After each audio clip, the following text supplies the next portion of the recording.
waxaan aad uga xunnahay in halkan shir maamul goboleedyada iyo dawladda u dhaxeeya lagu qabto Soomaaliya dhexdeeda maamul goboleedyada ay ka maqan yihiin arrintaas waxay dhiiri gelinaysaa in dalku kala furfurmo waxaan u aragnaa khatar soo waajahaysa dawladnimada Soomaaliya sidaas darteed waxaan rabnaa inaan idin sheegno inay habboon tahay internationalku waa mahadsan yihiin dadaal badan ay sameeyeen laakiin anaga waxaan filaynaa inay dhiiri geliyaan wadajirka dadka Soomaaliyeed wadajirka maamul goboleedyada dadkana dawladana lagu cadaadiyo inay ilaaliso sharciga maadaama dad la soo aaminay shalay xil loo dhiibaan ahayn inaan ka aamusno waxyaabaha khatarta waxyaabaha khaladka dhacayana lama habboona sidaas darteed waxaan go'aansanay inaan idin sheegno inay tahay arrin aan fiicnayn in la qabto shir dawladda iyo u dhaxeeya internationalka ama partnerska waxa lagu magacaabo haddana ay ka maqan yihiin maamul goboleedyo taas waxaa sii dheer kalsooni darrada sii kordhaysa oo shacabka ku dhacaysa waxaan ognahay waxa loo socdo waa doorashaduna waxay u baahan tahay jawi degan oo siyaasadeed waxay u baahan tahay in la isla meel dhigo nidaamka doorashada soo socda waxaan ognahay dawladdu inay kaligeed gacanta ku hayso nidaamka doorashada una dhigayso sida ay doonto sidaas oo kale waxaan ognahay arrimaha amnigu inay faraha ka baxeen oo weerarada ka dhaca hadda meesha saldhigga oo dawladda magaalada Muqdisho inay ka badan yihiin kuwa hore cabsidu inay sii kordhayso sidaas oo kale dawladda waxa loo abuuray inay u adeegto bulshada waxyaabaha soo kordhay waxa kamid ah in jidadku xiran yihiin laba isu gudbi karta aysan jirin qof walba la weydiinayo dawladda ma u shaqaysaa marka su'aashu waxay tahay oo dalkan xaq uma laha miyaa inuu ku socdo ku safro magaalada dhexdeeda ama banaankeeda qof aan dawladda u shaqayn arrintaas marka waxay saameyn ku yeelatay kala xiraashada magaalada waxay ku yeelatay saameyn dhaqaalaha waxa laga hadlayo waa dhaqaale muxuu ku yimaadaa muxuu ku kordhaa waa in badeecaduhu ay isu gudbi karaan waa in dadku isu gudbi karo waa in dhiirigelin ay jirto dadku inay wax soo saar u jeestaan taasna waxaa saldhig u ah amni iyo cadaalad labadiina ma jiraan maxaan ku yiraahdaa mararka qaar marka laga hadlo wax lagu dhaliilayo dawladda dad badan waxay u fasiraan si aan habboonayn in la dhaliilo dawladda waa waxa axsaabta loo sameeyay axsaabta waxay u taagan yihiin inay dhaliilaan dawladda toosiyaan waxay u taagan yihiin inay soo bandhigaan barnaamijkooda siyaasadeed ee loogu diyaar garoobayo doorashooyinka marka shacabka Soomaaliyeed waxay u soo mareen inay inta hadda ay haystaan ay helaan dadaal fara badan iyo sabar badan iyo dhibaatooyin fara badan marka waxaan leenahay ma habboona in maanta anagoo joogno dib loo celiyo annagana ma habboona inaan fiirsano ka aamusno waxaad wada ogtihiin aniga madaxweyne Xasan madaxweynaha markii la doortay labada garab aan ka istaagnay commitment yaan siinay inaan la shaqeynayno laakiin dhinaciisa ka shaqeey weys qof walba oo hadda wax tabanaya ama ha noqdo maxaa la yiraahdaa madaxweynaha maxaan ku yiraahdaa Jubbaland Axmed Madoobe ama ha noqdo Siciid Dani labaduba shirkii Garowe aan ku galnay waxay diyaar u ahaayeen oo soo bandhigeen inay diyaar u yihiin inay la shaqeeyaan dawladda laakiin madaxweynuhu asaga qaatay shirki ka dambeeyay oo la isugu yimidana waa lagu heshii waayay dawlad goboleedyada kale oo hadda shirka fadhiyana sidoo kale u ballan qaadeen dalkan waa dawladnimadiisu hadda kabashay ku jirtaa ma rabna in dib loo celiyo waxaan rabnaa in la ilaaliyo dastuurka waxaa la jabiyay dastuurkii waa laga leexday meelaha la iska dhigay waxa aan dawlad ku nahay oo aan ku kala dambayno aan ku wada soconana waa dastuurka haddii dastuurka meel la iska dhigana dawladnimo ma jirayso marka anagu waxaan rabnaa inaan farta ku fiiqno khaladaadkaas muuqda oo aan laga aamusi karin oo ay suuragal tahay dawladnimadu inay u dunto inay yihiin kuwa khatara dadka Soomaaliyeedna ay ku baraarugaan waxa aan ka hadlayno waxa naga hadal siinay hadal jacayl maaha waxa naga hadal siinay waaqic jira xanuun dadka Soomaaliyeed taabanaya khalad waaweyn oo jira oo taariikhi oo laga aamusi karin oo qofka ka aamuso bari su'aasha la weydiin karo qarankan marka uu dhumaayo oo uu dumaayo qofka wax gartay inuu ka aamuso maaha dawladnimaduna waa wax la qawaacid iyo usus ay ku taagan tahay haddii laga leexdo dawladnimo lama arkaayo kursiga waa lagu tartami karaa wax culaysa ma leh laakiin waxaa la rabaa dowladnimada inay noqoto mid la wada leeyahay laga wada shaqaynayo qof la arkaba uu ka taagan yahay geestiisa kana celiyo hadday noqoto dowladnimo dad kooban gacanta ay ku hayaan waxay doonaan ka sameeyaan arrintaas waxay keenaysaa khatar weyn maalin walba waxaa laga hadlaa dhaqaalaha kordhay shaqo abuuraa la helay marka aad weydiiso dadaa shaqada laga saaraa haddii xataa dad la gelinayo kuwa hore ugu jiraa laga saaraa dhaqaalaha ma wuxuu kusoo kordhayaa jidadku inay xirmaan oo wax soo saar uusan jirin oo wax isu socon kara aan la arkin dowladda dadka marka ay ku dhex jiraan laba cadow oo midna al-shabaab yahay midna oo dowladda yahay dhaqaalaha meesha uu ka kordhay annagu ma garanin ma beerihii wax soo saar ku kordhay ma warshadaa la keenay ma dad shisheeya maalgashi samaynaya ma Soomaaliya maalgashi keentay waxay u baahan tahay dhaqaale inuu kordho political stability u baahay political stability ma jirto maanta qof dowladdaas ka tirsan ama wasiir ha noqdo ama xildhibaan ha noqdo oo loo ogol yahay inuu xaq ka hadlo ama runta sheego ma jirto annagana hadda asbaabta loo qaylinayo oo maalin walba la isu caayinayo waxa ugu badan maxaa runta u sheegaysi cimrina waa joognaa xilkii ugu weynayna waa soo qabanay maanta maalinaan aamusi karna ma aha kumana baqayno wiilal yaryar oo masaakiin oo ama qurbaha jooga ama laban rabaabiyay ee la soo adeejiyay ay caytameen annaga xaq uga istaagayno dalkan annaga waxaan soo hogaaminay iyadoo xaaladiisu adag tahay falilaahi alxamdu in la isdoortaan keenay waa nagala guuleystay waxaan dhahnay wakaas maalinna ma hor istaagin laakiin wixii aan ku soo dadaalno marka ay dumayaan waxaan ku khasbanay inaan u istaagno mar kale oo aan niraahdo maya qaranka yaa la duminin waxaan aaminsanahay dowladdii maxamed siyaad barre iyo dowladihii ka horreeyay haddii Soomaalidu u istaagi lahaayeen sidaas oo kale waxba nagama halaabeen adduunka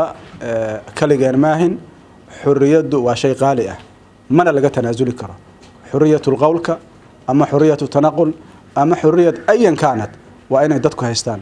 markaas ay dareemi karaan dowladdu inay dowladoodii tahay waxa muhiimka waxay yihiin waxa la isla og yahay in la isku celceliyo macno badan ma sameynayaan laakiin in la fahmo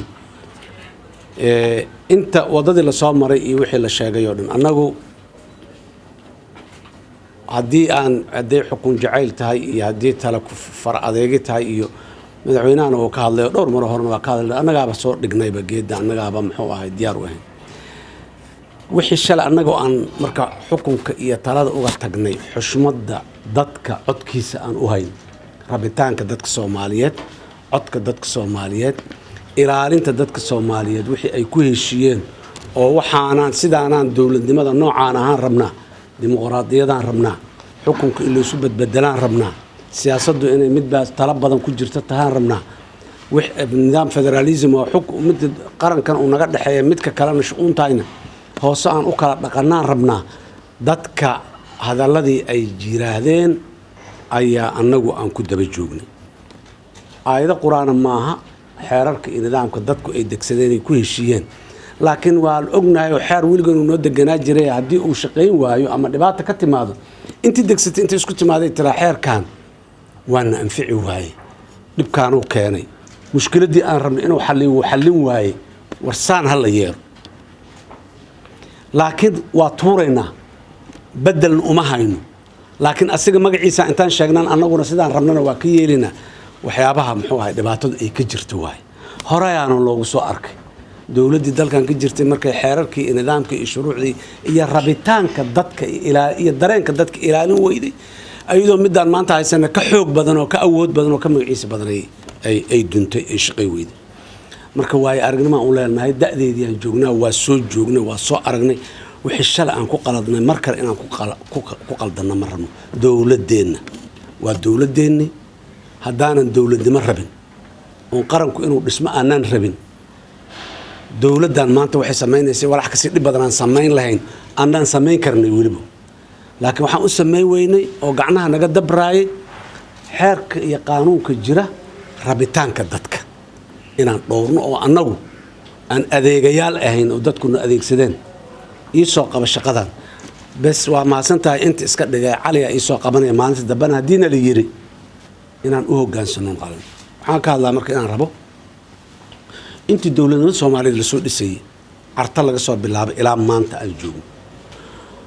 ودوتينينا وحن لا دوتينينا سومالي أنا نجمقن من نمدينا عريض كجرتا سومالي أنا نجمقن ورولاليه هل الجريو وهلا وحيو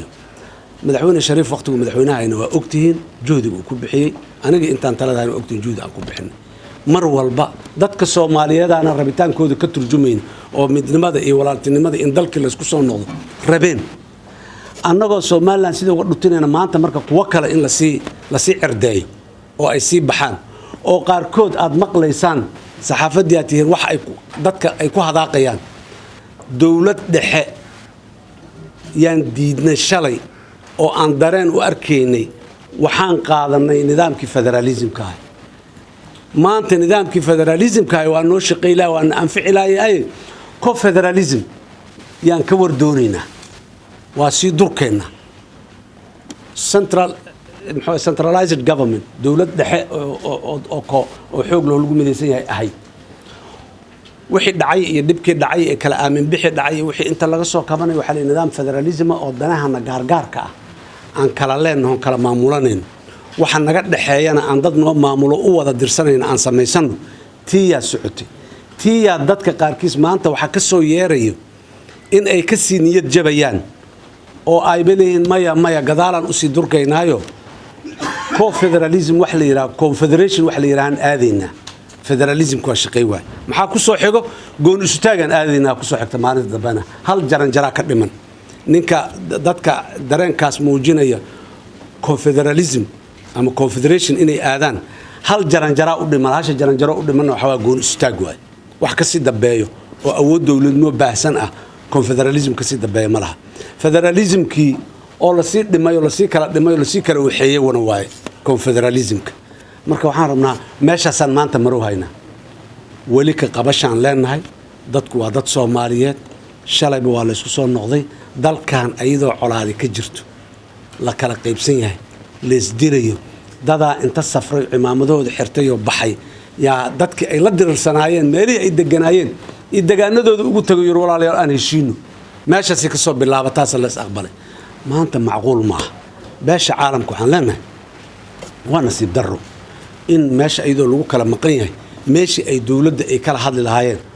oo dadka kale ay kala hadli lahaayeen markuu madaxweyne Shariif oo Kismaayo u socday Kismaayo muxuu ahayd riwaayad la soo daawanay meesha ma ahayn oolin waxa kamid ahayd ajendaha ugu weyn oo madaxweynaha iyo aniga iyo dad kale oo badan oo Soomaali muhiim u socdeen in hoggaanka iyo maamulka iyo institutionka Jubbaland jiro la dhageysto dareenka ay qabaan wixii laga daaway kara wixii kana oo la isku soo celiyo xayndaabkii dawladnimada lagu soo wada noqdo laakiin marna muraadka ma ahayn in muxuu ahaay la sii waxay in la sii kala tag la sii waxay boogihii hore intii la dhayi lahaay in kuwiina la danqiyo kuwa cusubna daqarro cusubna dadka la gaarsiiyo hadda la sii waxay waa nasiib darro maanta waxay taagan tahay marka maxaa danno ah waxyaabihii dawladdu ay ballan qaaday maxaa ka socday dawladdu intay ka baxday hoggaanka ugu sareeyo qoladan beesha caalamka maanta ay la shireenay u tageen magaalada London lagu shiray wax la yiraahdo comprehensive security arrangement lagu soo heshiiyay amniga dalkan qaabeyntiisa wax la yiraahdo lagu soo heshiiyay dad badan diidanay dad badan la xumeed dad badan la qaab darneed dad badan qabay sidan si ka fiican oo wax loo qaabeyn kara jiray laakiin iyadii xataa aawe tii markii la sameeyaan dhiilan war waxaana ka dhiman lagu daro ama meeshaana waxoogaa yar ay ka waxaysan tahay saan laga yeelo iyadii lama hayo aawe dawladdu waxay noo sheegtay tubaha wax la yiraahdo ay sameysay tubta siyaasadda loo dhan yahay kamid ahayd wa siyaasadda yaa u dhan hogaamiyaasha ama madaxda dawladda iyo shaqaalaha xafiisyada ka shaqeeya siyaasadda u dhan meela maamul goboleed doorasho laga gaar hadii wasiir ha la geeyo xagga mid kale laga rabaa nin wasiir ayadana ha laga soo dhiso maxaan ku iraahdaa xagga guddi loo rabaa wiilasha xafiisyada ka shaqeeya muxuu hal magacaabay ha loo diro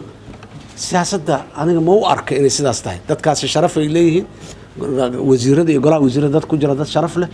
wiilasha xafiisyada ka shaqeeya dad sharaf leh laakiin waxa waaye aaliyad ama tool meeshii saxdeed aan loo adeegsanaynin waaye